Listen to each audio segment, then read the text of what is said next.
महाराष्ट्राचा।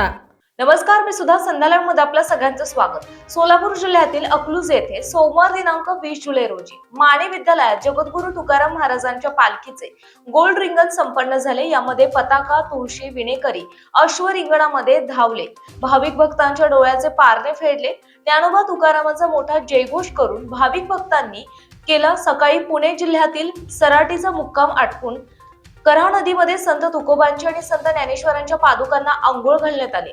नदीचा पूल ओलांडून सोलापूर जिल्ह्यामध्ये अकलूजला रवाना झाले।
दैनिक संध्यासाठी प्रतिनिधी संजय सोनवणे, अकलूज। ताज्या आणि महत्त्वपूर्ण बातम्या पाहण्यासाठी आजच आमच्या संध्या लाईव्ह न्यूज चॅनलला YouTube वर सबस्क्राईब करा आणि बेल आयकॉन प्रेस करा।